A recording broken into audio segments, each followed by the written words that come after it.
Hello friends, welcome to Lakshmi వలోవలాస్ kitchen. నేను మే లక్ష్మి. ఈరోజు వీడియోలో మామిడికాయ తురుము పచ్చడిని నిలవ ఉండేలా ఏ విధంగా చేసుకోవాలో చూపిస్తున్నానండి. మనం జనరల్గా ఆవకాయ పచ్చడి పెట్టుకుంటాం కదా, అందరూ చాలా ఇష్టపడతారు. అండ్ ఇదైతే అప్పటికప్పుడు చేసేసుకోవచ్చు, అలాగే ఎక్కువ కాలం నిల్వ కూడా ఉంటుంది. అండ్ టేస్ట్ కూడా చాలా చాలా బాగుంటుందండి. చాలా ఈజీగా కూడా చేసేసుకోవచ్చు. మరి ఎలా చేయాలో పక్కా కొలతలతో ఈరోజు వీడియోలో చూపిస్తున్నాను. వీడియో చూసే ముందుగా ఖచ్చితంగా లైక్ చేసేయండి. సో స్టార్ట్ చేద్దాం.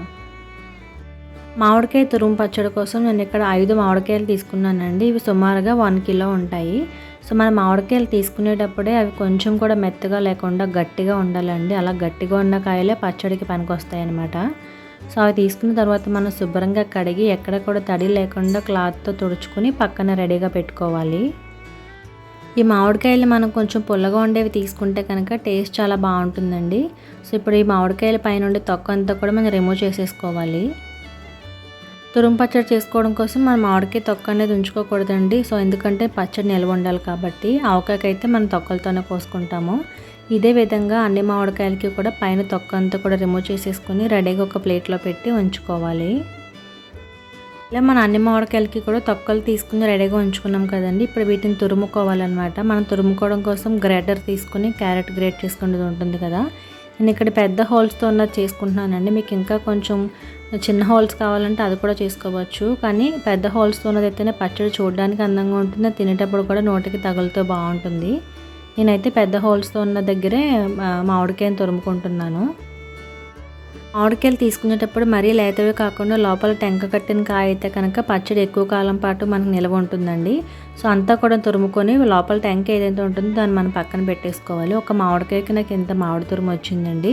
చూసారు కదా, పెద్దగా ఉన్న హోల్స్తో కనుక చేసుకుంటే ఈ విధంగా తురుము కూడా బాగా వస్తుంది. సో ఒక కాయ చూపించాను కదా, మిగతావి కూడా ఇదే విధంగా నేను గ్రేట్ చేసుకున్నానండి. మొత్తం తురుము అంతా కూడా నాకు ఎంత వచ్చింది. మామిడికాయలని తురుముకున్న తర్వాత పక్కన పెట్టుకొని పచ్చడి కలుపుకోవడం కోసం మన ఇంట్లో ఉండే ఏదైనా బౌల్ తీసుకుని దాంతో కొలుచుకోవాలండి. లేదంటే కప్స్ కనుక ఉంటే కప్ మెజర్మెంట్గా కూడా చేసుకోవచ్చు. నేనైతే ఇంట్లో ఉండే బౌల్తోనే కొలుచుకుంటున్నాను. మనం కొలుచుకునేటప్పుడు మరీ కుదించి పెట్టేయకూడదండి, కొంచెం గ్యాప్ ఎంచుకొని పైగా పెట్టుకోవాలి. సో ఆ విధంగా నేను ఈ గిన్నెతో మొత్తం 4 కప్స్ మామిడి తురుము అనేది యాడ్ చేసుకున్నాను.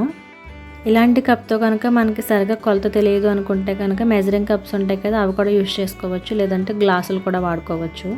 నాకు మొత్తంగా 4 కప్పుల మామిడి తురుము వచ్చింది కదండి. ఇంకొంచెం తురుము ఉండిపోయిందనమాట, చాలా తక్కువగానే ఉంది. చూపిస్తున్నాను చూసారా, ఒక 1/2 కప్పు ఉంటుందేమో ఇదంతే. సో అది కూడా మిగిలింది నేను ఆ బౌల్లో వేసేసుకున్నాను. ఇప్పుడు ఏ కప్పుతో అయితే మనం మామిడికాయ తురుమును కొలుచుకున్నామో అదే కప్పుతో 1 కప్పు కారం వేసుకోవాలి. ఈ కారం కూడా మనం ఇంట్లో పట్టించుకున్న బాగుంటుంది, లేదంటే బయట షాప్లో పచ్చడి కారం అమ్ముతారండి, అది కూడా వాడుకోవచ్చు. 1 కప్పు మామిడి తురుముకి 1/2 కప్పు కారం చొప్పున 4 కప్పులకి 1 కప్ కారం వేసుకున్నానండి. కారం వేసుకున్న తర్వాత అదే కప్పుతోనే 1/2 కప్కి కొంచెం ఎక్కువగా 3/4 కప్పుకి కొంచెం తక్కువగా సాల్ట్ కూడా వేసుకోవాలి. మనకి 3/4 కప్పు కంపల్సరీగా పడుతుంది, కానీ ఒకటేసారి వేసుకుంటే మనకి ఉప్పు కొంచెం ఎక్కువ అవుతుందని తగ్గించి వేసుకున్నాను 1 టేబుల్ స్పూను. తర్వాత చూసుకుని యాడ్ చేసుకోవచ్చు. సాల్ట్ వేసిన తర్వాత 1 టేబుల్ స్పూన్ మెంతుల్ని వేయించి పౌడర్ చేసి ఉంచుకున్నానండి, అది కూడా వేసుకుని, అలాగే 2 టేబుల్ స్పూన్ల ఆవాలు కూడా మీడియం ఫ్లేమ్లో ఉంచి దోరగా వేయించుకొని పౌడర్ చేసుకున్నాను. ఈ తురుము పచ్చడిలో మెంతి పిండి ఆవపిండి వేసుకుంటే టేస్ట్ చాలా బాగుంటుంది. ఇవన్నీ వేసుకున్న తర్వాత మొత్తం అంతా కూడా మామిడి తురుముకి బాగా పట్టేలాగా కలుపుకోవాలి. పచ్చడి ఎక్కువ కాలం పాటు నిల్వ ఉంచుకోవడం కోసం వాడే గరిటె కానీ అలాగే గిన్నెలు కానీ తడి లేకుండా చూసుకోవాలి. అలాగే ఇవన్నీ ఉప్పు కారం కూడా బాగా కలుపుకొని కాసేపు పక్కన ఉంచేయాలి. ఈలోగా మామిడికాయ తురుముకి ఇవన్నీ కూడా బాగా పడతాయి. సో ఇప్పుడు దీనికి పోపు పెట్టుకోవాలండి. దానికోసం స్టవ్ ఆన్ చేసి ప్యాన్ పెట్టుకొని మనం ఏ కప్పుతో అయితే మామిడికాయ తురుము తీసుకున్నామో అదే కప్పుతో 2 కప్పుల ఆయిల్ వేసుకుంటున్నాను. పచ్చడి కోసం వేరుశనగ నూనె కానీ నువ్వుల నూనె కానీ వేసుకుంటే బాగుంటుందండి. అది లేకపోతే కనుక మీరు నార్మల్ సన్ఫ్లవర్ ఆయిల్ కూడా యూజ్ చేసుకోవచ్చు. ఆయిల్ని హీట్ చేసుకున్న తర్వాత నేను ఇక్కడ 2 వెల్లుల్లిపాయల్ని పైన పొట్టు తీసుకుని వేసుకుంటున్నానండి. ఏ పచ్చడిలో అయినా కూడా వెల్లుల్లిపాయలు వేయించి వేసుకుంటే చాలా బాగుంటుంది. ఇష్టం లేని వారు అయితే స్కిప్ చేయొచ్చు, నచ్చితే కనుక ఇంకా ఎక్కువ వేసుకోవచ్చు.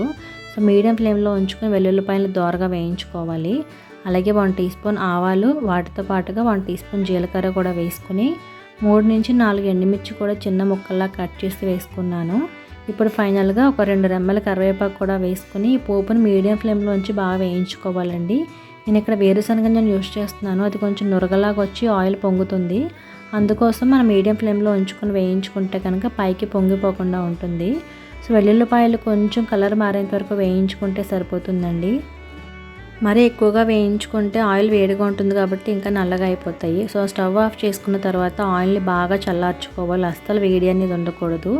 మనం ఏమాత్రం వేడిగా వేసినా పచ్చడి నిలవ ఉండదండి. సో నేనైతే పోపు అంతా కూడా బాగా చల్లారింది. అలాగే ఆయిల్ మొత్తం చల్లారిన తర్వాత కలిపి ఉంచుకున్న తురుము పచ్చడిలో మొత్తం ఆయిల్తో సహా పోపు అంతా కూడా వేసేసుకున్నాను. ఇలా పోపు వేసుకుని మొత్తం అంతా కూడా బాగా కలుపుకోవాలండి. మనం పచ్చళ్ళు ఎప్పుడూ కూడా నిల్వ ఉంచుకోవడం కోసం కొంచెం ఆయిల్ అనేది ఎక్కువగా వేసుకోవాలి. ఆయిల్ ఎక్కువగా ఉంటేనే ఎక్కువ కాలం పాటు పాడవకుండా ఉంటాయి. సో పోపు వేసుకుని మొత్తం అంతా కూడా ఈ విధంగా బాగా కలిపేసుకుంటే మనకి మామిడికాయ తురుము పచ్చడి అనేది రెడీ అయిపోతుందండి. ఈ విధంగా పచ్చడి కలుపుకున్న తర్వాత ఒక గంట 2 గంటలు పక్కన పెట్టేసుకుని తర్వాత మనం ఏదైనా ఎయిర్ టైట్ కంటైనర్లోకి వేసుకుని మిగతాది మనం రైస్లో అప్పటికప్పుడు వేసుకుని తింటే చాలా బాగుంటుందండి. ఇది ఊరితే ఇంకా బాగుంటుంది. అప్పటికప్పుడు తిన్నా కూడా టేస్ట్ చాలా బాగుంటుంది. నాకు వాయిస్ ఇస్తుంటే కూడా నోరు ఊరిపోతుంది ఎప్పుడెప్పుడు తిందామా అని. మరి ఈ సమ్మర్లో మీరు కూడా చక్కగా మామిడికాయలతో తురుము పచ్చడి చేసుకుని పెట్టుకుంటే మనం 6 నుంచి 8 నెలల పాటు చక్కగా తినేయచ్చండి. చాలా చాలా బాగుంటుంది. మీరు ట్రై చేసిన తర్వాత మీకు ఎలాగొచ్చిందో నాకు కామెంట్లో చెప్పండి. అలాగే ఈ వీడియో కనుక మీకు నచ్చితే ఖచ్చితంగా లైక్ చేసి మీ ఫ్రెండ్స్కి కూడా షేర్ చేయండి. ఫస్ట్ టైం నా ఛానల్ని చూస్తున్న వారైతే తప్పకుండా ఛానల్ని సబ్స్క్రైబ్ చేసి పక్కనే ఉన్న బెల్ ఐకాన్ని కూడా యాక్టివేట్ చేసుకోండి. దాని ద్వారా నేను వీడియో పెడితే మీకు వెంటనే నోటిఫికేషన్ వస్తుంది. సో నోటిఫికేషన్ ద్వారా మీరు నా వీడియోని ఫస్ట్ చూడొచ్చు. Thank you for watching.